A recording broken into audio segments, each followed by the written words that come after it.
Duffins Creek runs south to Lake Ontario right between Pickering and Ajax on the eastern end of the GTA.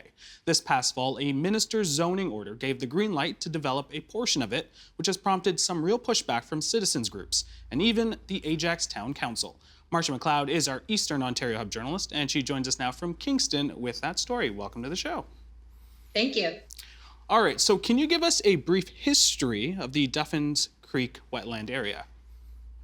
Yeah, so in terms of the location, it's in Pickering, very close to the border with Ajax. And the site that we're talking about, the proposal is that a very large warehouse is put on top of the site. And it's about a 57-acre property, and most of it is provincially significant wetland. And what that means is all wetlands are special, but it's basically a designation from the Ontario government, which says this one is extra special. And the site that the property is to be located on, east of that site is what's the in construction project of Durham Live. And Durham Live is going to be a casino resort, as well as a film studio. It's in the process of being built. And both sites, the warehouse as well as Durham Live, are being developed by the same developer, Triple Properties. Now, in that map, you can see, it's right along the 401, and I imagine a lot of people who are driving along that corridor probably miss it. Especially in the dead of winter, it may not look as vibrant. Can you tell us a little bit more about the ecological significance of that land? Absolutely. And that's a really good question, because when you go to this land, it doesn't look that beautiful. It doesn't look like that much. I went there, you can see it. It just looks like something you could drive right by. When you go past it on the 401, doesn't look like it's nothing special, but a lot is going on. And so one of the main things is flood mitigation. So one ecologist, Dr. Rebecca Rooney, explained it to me like this. Water comes down from the Oak Ridges moraine, and it's kind of traveling on its path towards Lake Ontario. And along the way, when it meets a wetland, that really helps spread out the water and prevent it from pooling in places that we don't want, like property owners' basements.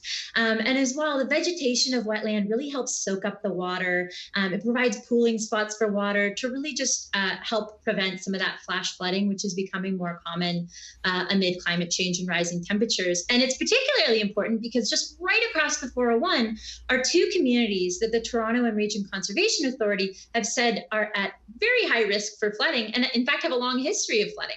And the one other thing I'll just mention is probably another ecologist, Dr. Andrea Kirkwood, explained to me is that wetlands really play a huge role in cleaning water, both in terms of their plants and their soil. So it really provides a lot of benefits to the people in the surrounding neighborhoods. So for your latest for TVO.org, you look at the minister's zoning orders, also known as MZOs. How are they affecting things with this development here? Well, first of all, what is an MZO? It's not something we necessarily talk about every day. An MZO is basically a provincial edict issued by the Minister of Municipal Affairs and Housing, who's currently Steve Clark. And it's a process that basically bypasses local zoning processes. And in doing so, it means that citizens don't have the right to appeal. And there's also no built-in processes for public consultation.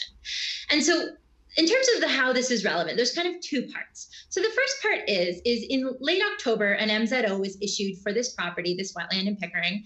And the Toronto and Region Conservation Authority could have said, no, we recommend a refusal of this permit because it doesn't go along with provincial planning guidelines, which restrict development on provincially significant wetlands. And they plan to do so, is what they told me. However, in December, with Bill 229, there was a small portion of that budget bill, which said that actually, no, conservation authorities must, in the case of an MZO, issue the permit, and really their only recourse is to negotiate compensation with the parties. So the Toronto Region Conservation Authority is now required to issue that permit. So what I understand is when an MZO is put in place, that's it. There's really no appeal process. Absolutely. And this is something that actually in my story I talk a little bit about, because Triple Properties lawyer had really emphasized that to the Pickering City Council, that this will move along much faster because there is not any opportunities for appeal, no opportunities by anyone, he said. And also you don't have to go through that public planning process. So Marsha, under this new government, they've been scrutinized in how often MZOs are being used. Can you tell us a little bit about that? Yeah, I mean, there are a couple of key numbers. So, under the Ford government since 2019, more than 30 MZOs have been issued, which is in comparison. One residents association in Toronto found that between 1969 and 2000, just 49 MZOs were issued. So, a rate at about, a little over one a year. And prior to Premier Ford, these MZOs were issued quite sparingly and often in emergencies. And for his part, Minister Clark has said that these MZOs are being issued to cut through red tape, particularly amid the devastating economic impacts of COVID-19. And as well, they've been used to sort of fast track the building of long-term care homes, including in Aurora, where actually the town has said that they were pretty shocked by that and were not a part of the decision-making process, as it was not on, as the property was on provincially owned land. And also, Minister Clark's office did tell me that all MZOs that have been issued on non-provincially owned land have been done at the behest of municipalities.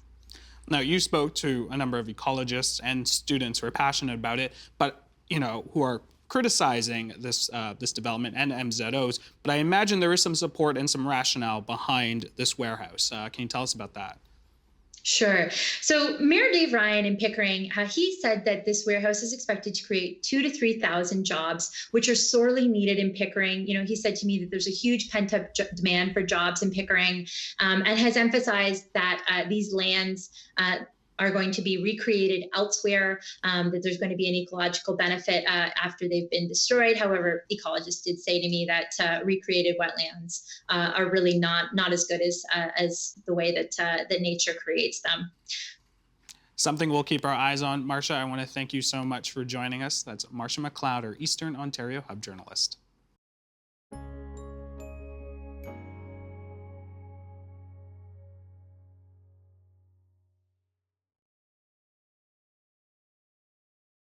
The Agenda with Steve Paikin is brought to you by the Chartered Professional Accountants of Ontario. CPA Ontario is a regulator, an educator, a thought leader, and an advocate. We protect the public. We advance our profession. We guide our CPAs. We are CPA Ontario. And by viewers like you. Thank you.